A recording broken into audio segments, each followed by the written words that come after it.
You can upload any PDF or image file to Bramble.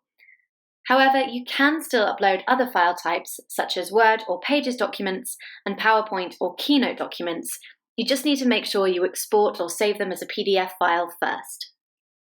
Here I'll show you how to do it on a Mac, but it will be a similar process for Windows devices.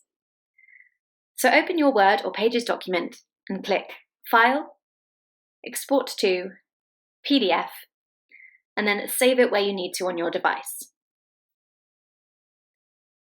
When inside your Bramble room, you then upload it choosing From Device. Each page of your document will appear on a new page of your Bramble notebook.